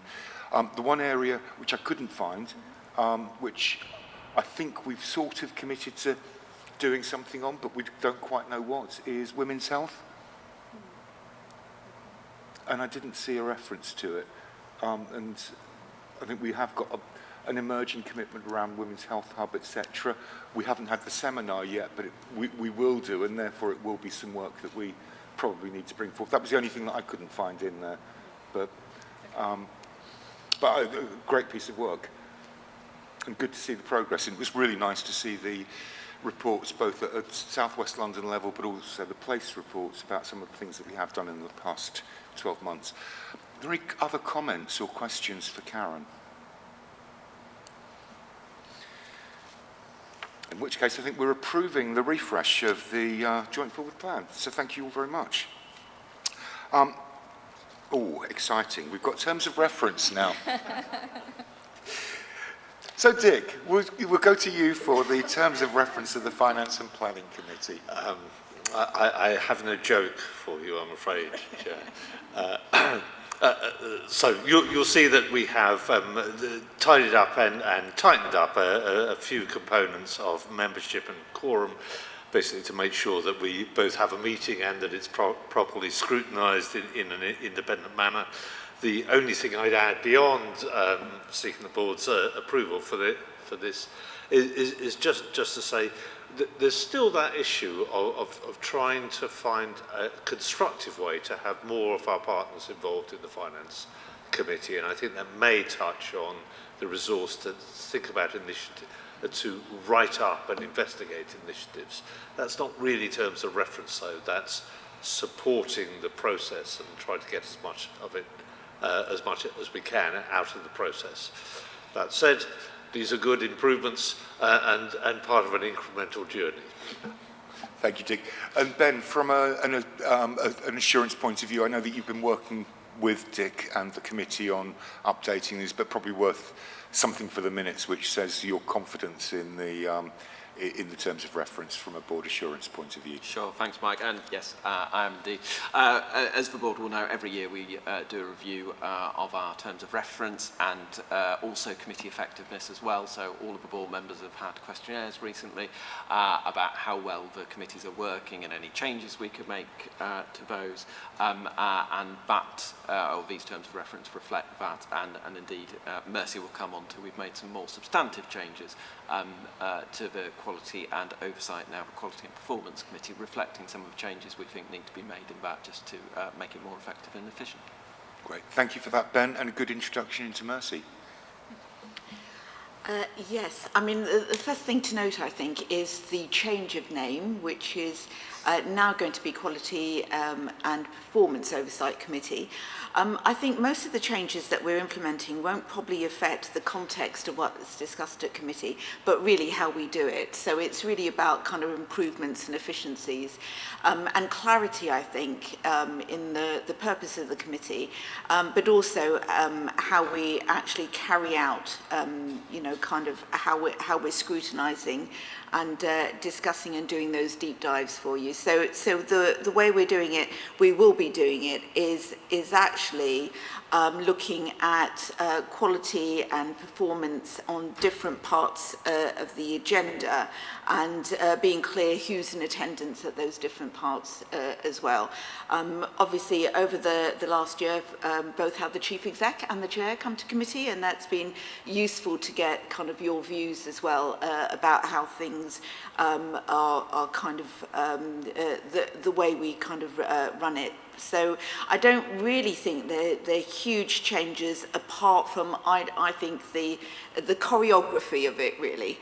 So it's how we get the right people in the room at the right time. I think that's kind of the key thing. And also just to strengthen membership, as being the only non-exec member and the chair of the committee, it's very useful to have an associate non-exec there as well. So, yes, I'd commend this to the board. Thank you, Mercy. Ben, anything to add? I'll just add, Mike, particularly on this one, we looked around a number of ICBs across the country, both on quality and performance committees, just so that we were capturing the best practice across that, and that's reflected in these terms of reference. And I should probably add, we'll be bringing the Audit and Risk Committee and the REMCOM terms of reference back to the May board to sign off as well. Thank you for that. So we can now go through both sets of terms of reference line by line, or we could decide to approve. Decide to approve? Thank you. We've approved them. So we'll move on to the Board Assurance Framework. Ben. Thank you, Mike. Every 6 months we bring the Board Assurance Framework to the Board for your noting. The Board Assurance Framework, or BAF, provides the Board with an overview of our key high-level risks and assurance around the actions that we are taking to mitigate these risks. The BAF, along with our corporate risk register, are regularly reviewed by the Executive Director owners of those risks, SMT and the Audit and Risk Committee, and per the previous conversation as well, each of the committees also take their specific risks to consider at each of their meeting. As you'll recognise, that means the BAF is a continually evolving and living document, and it's presented in that way as well. So we currently have 7 risks on the BAF, and 6 of those with a score of 15 or above. We've been through a particularly rigorous review of those over the last period, reflecting some conversations that we've had in Audit and Risk Committee as well. So there have been some few scoring changes around that, nothing dramatic, although you will note that we have included an additional risk in the BAF this time around cybersecurity and attack, which I hope you would all recognise given the world we now live in, and also our previous conversation on the board from Martin and John. So other than that, Chair, I'll take the cover paper and the BAF as read, but really happy to take any questions, as I know would be the ED owners if we have any. Thank you, Ben. Martin, can I go to you for any comments from the as committee chair? Yes, thanks, Chair. And Ben, thanks for the paper here and the summary. I mean, I think the question for the board is to look at these strategic risks and see which of the risks, which is most of them, frankly, don't meet our target score. So the question for us then is, if we've identified the risk and the impact and the likelihood, we've taken all the mitigating actions that we can think of, and we cannot get it to our target, what do we do as a result? So I think the board should be considering this as an escalation of the strategic risks that don't get to our target score. And you can see here on the board assurance framework the actions that we're then proposing to take beyond those which are already implemented in the level to which we've got these risks. Helpful, Martin. Can we ask the executive team to reflect upon those comments from Martin? Jacqueline. Thank you. I suppose it's just, we all do our BAF differently, which is always entertaining to look at for people's BAFs. But I suppose when I was looking at these and the titles, so when you say urgent emergency care, I suppose it's quite broad just to say that. So it might be more, I would find it more helpful just to think about what is it about urgent emergency care. Now, I know it's in the cause and effect bit, but it's quite a broad subject we're talking about. And I suppose what is the risk we're looking to emergency care in a bit more than just that. And it's the same with elective. It's just trying to maybe be a bit more precise with it. Jonathan. Yeah, as you say, there's different approaches, aren't there, Jacqueline, to different BAFs across the country. We have in the past split them out into individual components. So there are some benefits to that, but there are also some challenges to that in terms of looking at the end-to-end nature, for example, of the urgent emergency care pathway. So I would want to provide some assurance to the board that underneath this there is detail about those individual elements of the pathway. But for the board, we did aggregate it up in the way set out here and tried to set out the mitigation actions across the breadth of that pathway. The same applies to delivering to access to care, which is actually even broader than the elective stances. It does encompass those, but it also touches on mental health and other aspects too. So welcome a steer from colleagues around the board if they have a view on that. We also did a deep dive under Martin's stewardship at the last audit committee into both of these areas, so making sure that colleagues around the board were fully aware of some of the detail that sits under these and some of the challenges that are represented by some of the statements here. So that's just to sort of reflect why we've ended up where we have. I'll accept that, Jonathan. I still think it's a bit broad. But I think there's also, when I'm reading some of this, I'm very conscious about how we make sure the linkages, particularly given the financial situation we're in and we're about to get more difficult as we go further, about really challenging ourselves is, are we really talking about high quality? Because I'm not sure we're able to afford that, versus safe. And I think if we write high quality in things like this, then actually we're beginning to set ourselves up for a bigger financial challenge. And I think there is a conversation maybe to be had about what are we expecting to try and deliver over the next few years versus our ambition to be a high quality sector. And I think there is a bigger debate that we probably need to have around that, because we can't do both at the moment. That's a really sensible point. So my proposal, which hopefully Sarah will agree to, is that the broader issue of escalation that Martin raised gets considered by the executive group. What I'd be quite keen on is the discussion that you've just raised there, Jacqueline, actually gets discussed at the Chief Executives group with Sarah in an appropriate time frame, because I think they're really important issues that you've raised there. And you're right, we need to not be setting ourselves up to fail, but we do need to be providing assurance, and that's a really big issue for us. So thank you. Ben, I was going to come back to you because that was, again, a more detailed discussion than I bet you thought you were going to have on the BAF. And I bet you that's the first time you ever heard BAFs talk. Looking at a range of different BAFs is a really entertaining thing to do. So that was going to be my broader point, Mike. So I was going to pick up two points. We started to do deep dives into the BAF risks at the Audit Risk Committee. Jonathan was kind enough to go first of that, but we've taken a significant chunk of time of audit to delve into that, and Elaine is coming along next time to talk about the quality risks, and we'll keep that going on a base. The other thing we're going to bring back to SMT and Audit Committee is a review of all of the South West London BAFs. We've also, my team are looking at the ICB BAFs across London. It is very hard to compare BAFs between an ICB and provider organisation. We have very different risks and level of risk, particularly going into that strategic sense. But we're trying it, and we're going to present that back to SMT and audit, just so we have that all overview.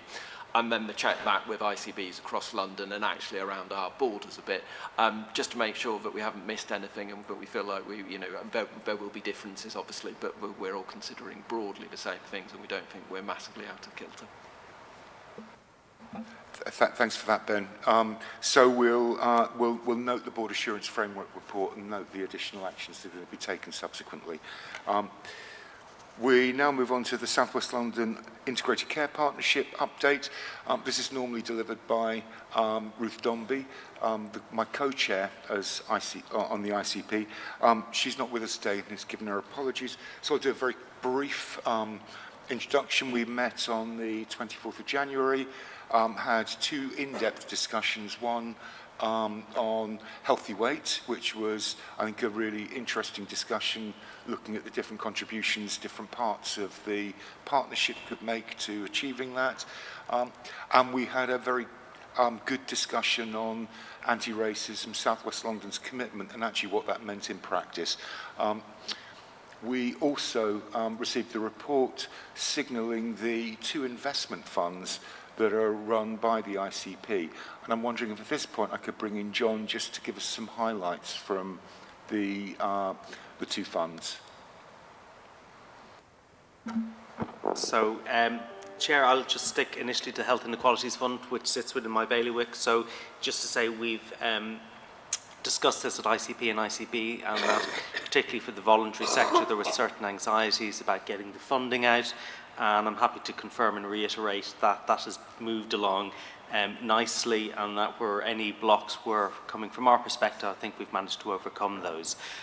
So we are looking forward in terms of the Health Inequalities Fund to see some successful implementation over the next 18 months of these programmes. More importantly for us, we've put in what we believe is to be a solid evaluation mechanism to make sure that we are getting delivery and value for money for these programmes, whether they're occurring at South West London level or whether they're occurring at a place level. The key thing for us is making sure those programs which were previously South West London place-based, how they are going to go when we try to run them at a South West London level. So remain optimistic that we will be able to sort of control and oversee these programs to make sure we get delivery, but more importantly get the value for money, particularly in terms of the financial climate we're currently operating in. So that's in terms of the Health Inequalities Fund. Shall I defer to Karen in terms of the Priorities Fund? Okay. So thank you. So this board agreed that it would invest 5 million over 18 months into the Integrated Care Partnership to deliver the strategic plan that we just talked about. We received 174 applications that in total were £30 million worth of investment had we gone through. We went through a very robust evaluation of those. 23 schemes were agreed, totaling just over 4 million. 80% of those are within the workforce, because actually the Integrated Care Partnership has agreed that its focus for the first year or so will be on workforce, given the challenge that every organisation across the partnership has. That money has now been agreed and is flowing through those organisations to begin their 18 months pieces of work. Thank you, Karen. Sarah, is there anything that you'd like to add? Because you've been very close to this process with both funds. I think with regards to the ICB Priorities Fund, one of the things we really appreciated was the fact that we were able to work over 2 years, 18 months in practice, because that really helped, I think, and will help the projects going forward. And we can see that more and more funders are actually moving towards the 3 to 5 period, because it gives more sustainability. And also, what I was thinking is, with regards, one of the challenges that the sector has been voicing is the partnership building and the kind of time within, what they saw as a tight time frame. So I was thinking whether it is, now the time to start thinking about what are we going to focus, if we have an innovation fund, fingers crossed, in 2 years' time. What are the areas of work we want to focus on, so that those conversations can start a bit earlier. And I think with regards to the Health Inequalities Fund, I agree with Jonathan, the barriers have been addressed. I think for me it's about learning and making sure that we really learn from all the feedback we got from people applying, particularly for the Health Inequalities Fund, because that's where most voluntary sector groups went to. And action it really in the future. Thank you for that. And I think it's good to hear that it was improved over the previous round, but we need to make sure it improves in the next time we do this as well. And I think your points about getting that feedback are really important. So one other thing from the ICP report is to alert you to the fact there will be an Integrated Care Partnership meeting next week on the 24th of April. 2 key agenda items. One is the mental well-being of children and young people, and the other, which links in part to our last discussion, is around joint estates planning across South West London. So hopefully we'll be able to report that back to a future board meeting. Yes, it's next month, not next week. Next month. In fact, it's next month. That's good. People are panicking. We're all thinking, oh my goodness, have we done the papers? Well, I'm so looking forward to it. I was hoping it was next week, but yeah, okay. It's a week. It's a month later. Yeah. Thank you.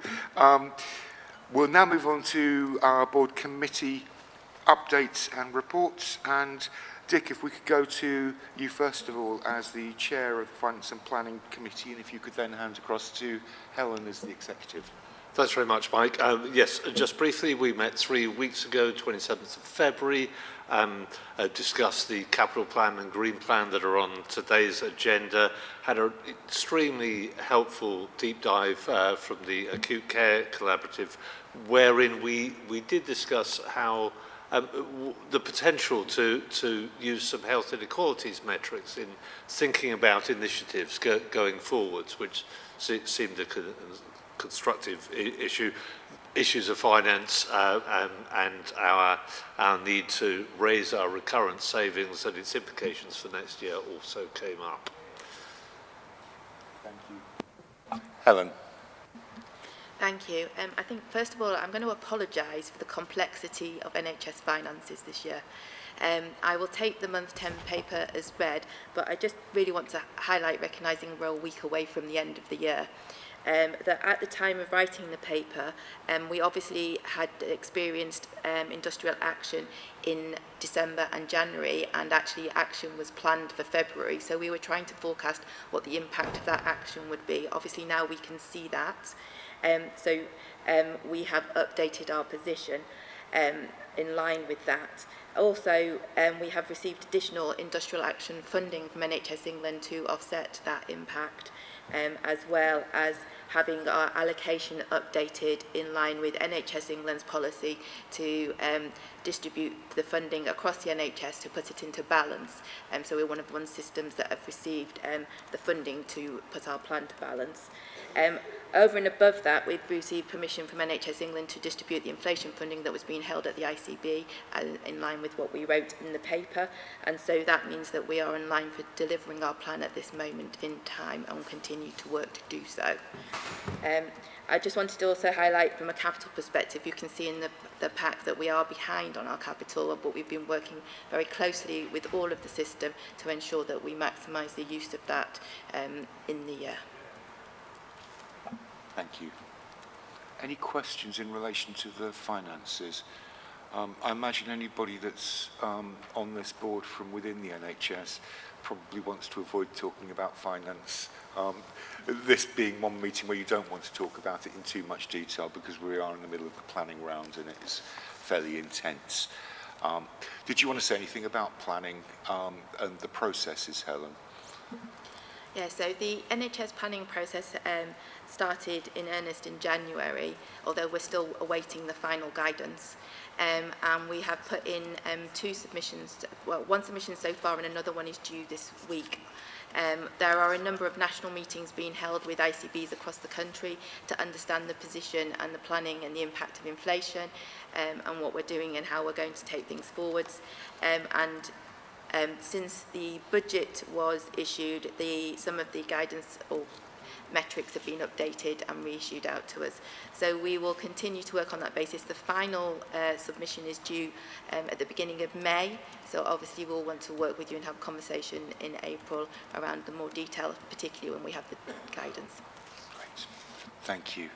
We'll move on to Mercy as the Chair of the Quality and Oversight Committee, and if you could then hand across to Elaine and then on to Jonathan. Yeah, only a few comments from me. So we last met on the 14th of February. Not surprising, we looked at quality governance framework and the terms of reference, which we've signed off today. And we particularly looked at learning from lives and deaths of people with learning disabilities and autistic people, the annual report on mortality review. And I particularly wanted to know what actions we were learning from it and what work was being done across the system on this. So we had some really good input from people that are working on it. We also looked at the action plan for the National Patient Safety Alert on prescribing valproate to men and women. So again, to really look at what the system is doing on actually putting into action that patient safety alert. So I'm going to hand across to Elaine and Jonathan really for details on quality and performance. Thank you, Mercy. We looked at the quality report and we had quite a lot of conversation about urgent and emergency care performance and the quality impacts of urgent and emergency care. We discussed the workforce challenges in particular around children and young people. And I know we've got a board seminar on children and young people in the coming months. We talked about, with children and young people, some of the long waits around children with mental health and workforce challenges around the therapies. We looked at maternal deaths. Again, I know we have a more in-depth session about maternity and maternity outcomes as well. We had some updates in terms of progress for our all-age continuing healthcare. Board colleagues will know we've been doing a significant amount of transformation work with our continuing healthcare. So we had some updates in terms of our quality metrics around continuing healthcare. I think that's it from a quality perspective. I'm happy to take any questions or hand over to my colleague on performance. So are there any questions for Elaine before we hand across to Jonathan? Jonathan. Thank you very much, Chair. So in terms of positive highlights to draw from the report, I know we've discussed this at length previously at this board, but we're now at more than 90% utilisation of the virtual ward capacity. And I know that's been an area of concern and focus in the past, so thank you to everybody for the hard work. And it was there in a timely point in time, given that it coincided with the peak of pressures in the early part of this calendar year. I wanted to note the progress on our integrated urgent care provider, or more regular parlance, our 111 provider, which has now been with us for nearly 2 years, and significant progress and really delivering a strong call answering, reduced abandonment rates, and improved staff recruitment, so in a much better place than it might have been when the contract was originally awarded. Also note, whilst also acknowledging the wider implications particularly for acute trusts, but the progress made on very long ambulance waits, a really important metric for our population, and it's good to see that, as well as the continued delivery around some of our community services, such as the urgent community response service for patients coming from care homes. And finally, in the positives, to note, whilst not meeting the national standard, we were still the highest performing in London against the 62-day aggregate performance standard for cancer treatment. So some really important areas where we're continuing to sustain or build. Areas of challenge are also touched on in the report. The position against the 4-hour accident emergency standard is reported in the paper at 73%. There is, as colleagues around the table are well aware, a real focus on this at the point in time, with daily conversations with NHS England and trusts about this. As of yesterday, we were at 75.6%. Less than 100 breaches short of hitting the target, I would note, for colleagues, with 3 or 4 of our trusts delivering. So thank you for all the hard work that's been put in place to deliver timely access to urgent and emergency care. I would note the ongoing challenge for those people who need to be admitted, so the number of patients requiring admission and spending time waiting to access care is really challenged and remains very challenged for our system, as it does at this particular point in time for mental health patients trying to access urgent emergency care services too. So those, perhaps unsurprisingly at this point in the year, remain real pressure points in the system, as Elaine has also touched upon. And I'd also note frankly, the impact of industrial action on some of the elective waiting list challenges we face. So we still remain the best performing in London and amongst the best performing in the country, but not quite where we'd want to be on some of the elective care pathways, gynecology and community paediatrics being 2 illustrations of that, but nonetheless a relatively good performance, but more to go at and to further improve from where we are at this point in time. So hopefully that's a balanced view about some of the performance challenges that we face at this point. Thank you. Jonathan, thank you for that. That's very helpful overview, and encouraging to hear that we're at 75.6, bearing in mind the amount of national pressure there has been on services to deliver that. So a big thank you to partners in the system, but to our acute trusts for working so hard to deliver what is a really challenging target at this point of the year. So thank you.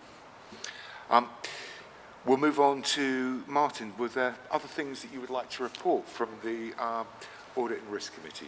Yes, thank you, Chair. Just a couple of things. We met on the 23rd of January. We reviewed the Freedom to Speak Up arrangements for the ICB. We also looked at the process and timetable for producing the annual report and accounts for 23-24. We've heard about the Board Assurance Framework already, which we reviewed with the Corporate Risk Register. From internal audit, we received reports on virtual wards, primary care transformation and financial sustainability, all which receive reasonable assurance being the second level of a second highest level of assurance. We received and agreed the external audit plan from our auditors, Grant Thornton, for this year. And we looked at the counter-fraud progress report as well. We noted the list of single tender waivers that had been approved as well. Thank you. Any questions for Martin in relation to that? Thank you. In which case we'll move on to the Chief Executive's report. So across to you, Sarah. Thank you. I'm going to take most of this report as read. I would just point out that one of the items, the Primary Care Recovery Programme update, there is a longer paper attached to my report that will give you a bit more detail on where we are on primary care recovery.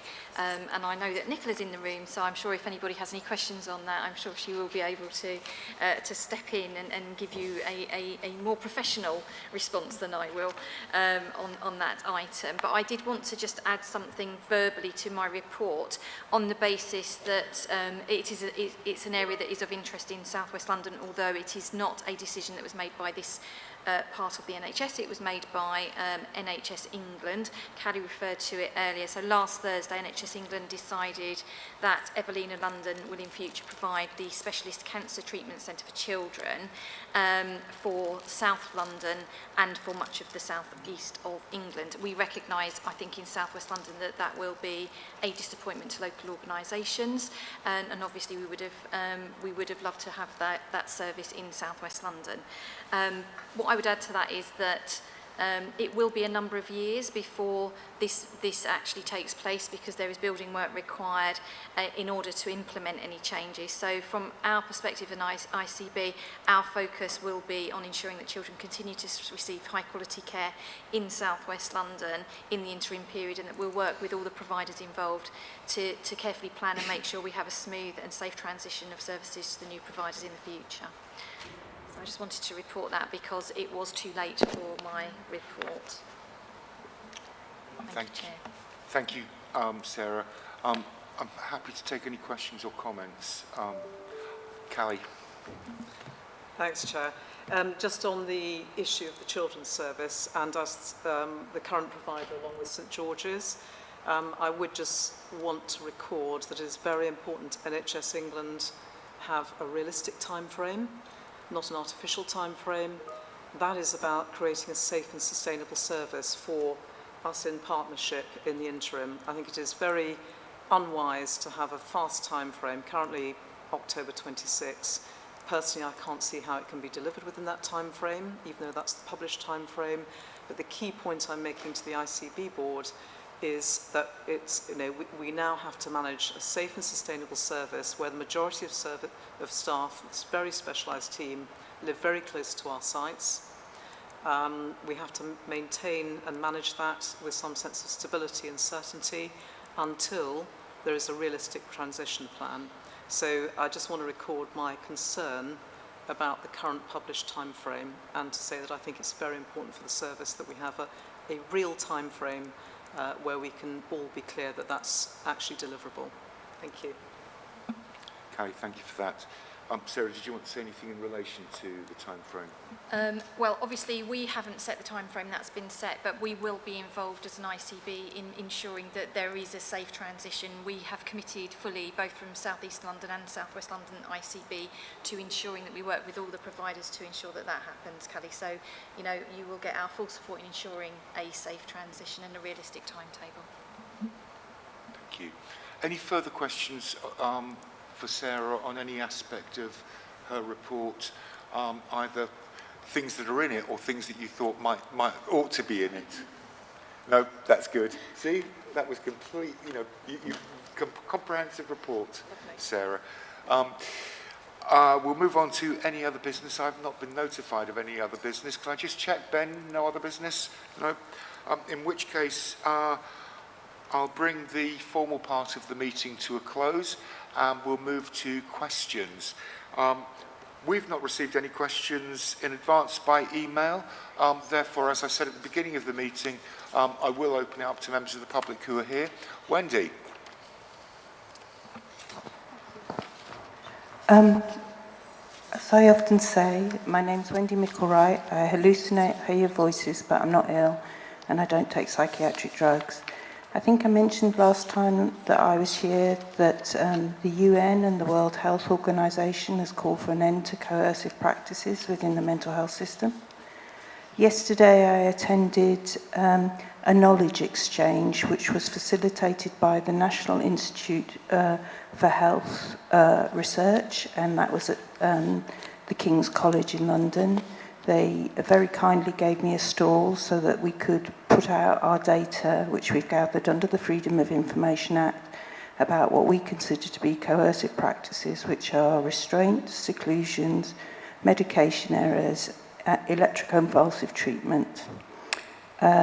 Since I've last spoke here, one of my, someone I know called Professor John Reed has started a survey with regards to electroconvulsive treatment and people's lived experiences of that.